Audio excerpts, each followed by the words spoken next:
Dans la vie, certains restent spectateurs pendant que d'autres construisent leur performance. Bienvenue dans Entre Swing et Combat, le podcast des compétiteurs qui savent que tout commence à l'intérieur. Je suis Alexandre Saporito, préparateur mental spécialisé dans les sports de combat et le golf de compétition. J'accompagne des athlètes sur le ring et sur le parcours, là où la lucidité, la gestion émotionnelle et la confiance font toute la différence. Ici, je te partage les coulisses de l'accompagnement mental, les prises de conscience clés et des outils concrets pour t'aider à élever ton niveau en développant la solidité mentale qui soutient la performance. On y parle mindset, résilience, gestion du stress, mais aussi d'échecs, de rebonds et de moments où tout peut basculer. Alors, que tu sois golfeur, combattant, coach ou simplement passionné de performance, installe-toi, tu es au bon endroit et bienvenue entre swing et combat.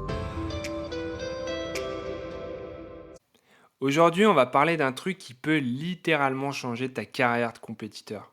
La confiance en soi. Mais attention, hein, pas la confiance bullshit des citations Instagram qu'on peut regarder là tous les jours. Non, la vraie, celle qui tient quand t'as raté un putt, quand tu te prends un coup dans le plexus, quand tu sens que t'as plus rien dans les jambes, mais que tu veux rester dans le match. Et est-ce que t'as remarqué un truc? Tu veux gagner, tu veux performer, tu bosses dur, tu t'entraînes, t'analyses, tu fais les choses sérieusement, mais au fond, t'as encore pas confiance en toi. Avant une compète, t'as le stress, t'es pas sûr, tu regardes les autres et là tu te dis ah, il a l'air encore plus près que moi lui. Tu doutes, tu compenses, tu forces et tu continues de croire encore que la confiance viendra plus tard, quand tu auras gagné un certain truc, un certain nombre de combats, un certain nombre de tournois, quand tu auras atteint tel ou tel niveau. Honnêtement, je vais te dire un truc. Quand j'étais en haut niveau, j'étais exactement comme ça. Et je croyais que j'aurais confiance quand j'aurais gagné tel combat, tel tournoi. Mais je te jure que même quand je gagnais, je doutais encore. Je regardais les autres, je me comparais sans cesse, j'arrêtais pas de chercher la validation de mon coach ou de mes coachs et aussi la validation du regard des gens. Je me disais, ok, maintenant j'ai gagné. Est-ce que j'ai vraiment été bon? Ou est-ce que c'était pas un coup de chance cette fois-ci? Ou encore, est-ce que j'ai pas juste eu le bonjour? Honnêtement, tu te rends compte dans quel cercle vicieux j'étais et dans lequel toi tu peux être? Tu bosses, tu t'impliques, mais tu t'autorises même pas à croire que tu as le niveau. Du coup, faut qu'on se dise la vérité maintenant. Comment tu veux gagner une compétition si dans ta tête, tu es déjà en train de perdre? Si tu penses que t'es pas prêt, que tu es moins bon, que tu es nul, que le mec à côté de toi, il mérite plus que toi. T'imagines ton énergie? Tu es en train de livrer un combat externe, alors qu'en fait, ton combat principal, il est interne. Au lieu de te battre contre ton adversaire, tu te bats contre toi-même. Tu veux imposer ton jeu, mais t'as pas confiance en ton propre jeu. Tu vois le délire un peu? Tu veux que les autres croient en toi, que ton coach te valide, que ton entourage te reconnaisse, mais au fond, t'y crois pas toi-même.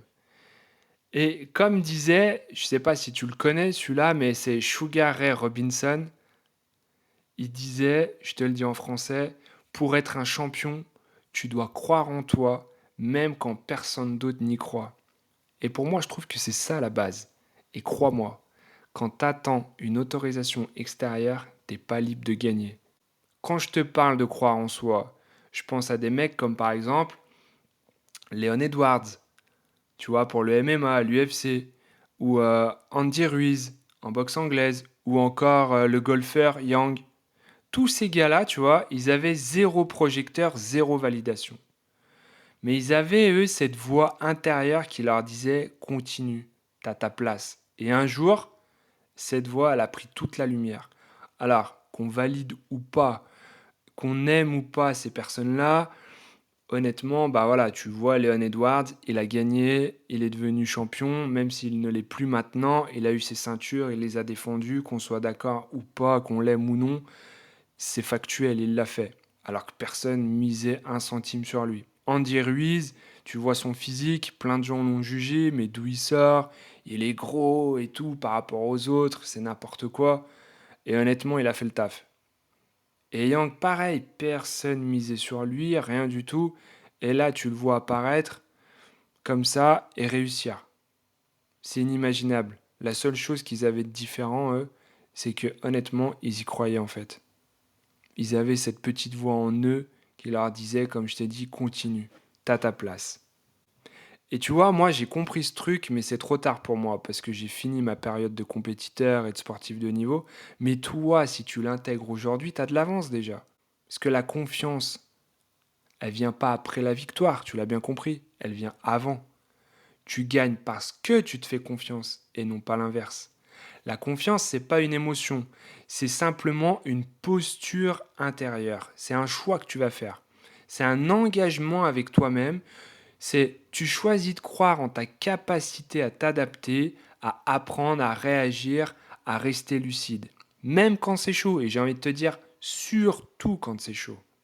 Est-ce que ça te tente maintenant que je te donne un petit exercice? Un vrai, hein, pas un mantra bidon, un exercice que tu vas pouvoir mettre en place pendant 7 jours. Ok? Donc je te le donne. Pendant 7 jours, tu vas t'interdire une phrase, une seule. Je te donne un exemple, je suis pas prêt. Peut-être que c'est une autre phrase que toi tu te dis, tu vois, à chaque fois dans ces moments-là, quand tu perds confiance. Et voilà, ça peut être celle-ci ou une autre. Et cette phrase-là, en fin de compte, tu vas la remplacer par celle que je vais te donner. C'est-à-dire, je suis exactement là où je dois être pour apprendre à gagner. T'as pas oublié tout ce qu'on s'est dit sur les épisodes précédents. C'est-à-dire que ton objectif, c'est pas de gagner, tu vois, là, ça va être d'apprendre. Tu es toujours en train d'apprendre quelque chose, on se détache du résultat. Ok, gagner, perdre, c'est la finalité, c'est là où on va, d'accord? Mais c'est pas un objectif en soi, d'accord?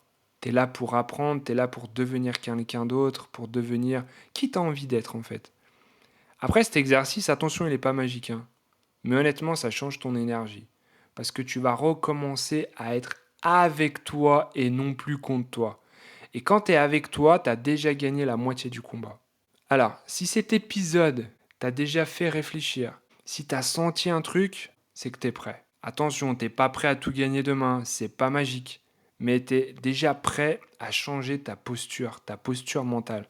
Et c'est là que commence le vrai travail. Et si tu veux aller plus loin, je propose des rendez-vous diagnostiques. C'est un rendez-vous qui n'est pas fait du tout pour les curieux, hein. C'est pour ceux qui veulent vraiment reconstruire leur confiance de l'intérieur. Alors tu viens d'avoir un déclic, j'ai envie de te dire que c'est le moment de bouger. Clique, réserve et on verra ensemble où t'en es et comment on peut avancer. Je te remercie d'avoir écouté Entre Swing et Combat et je te dis à très vite.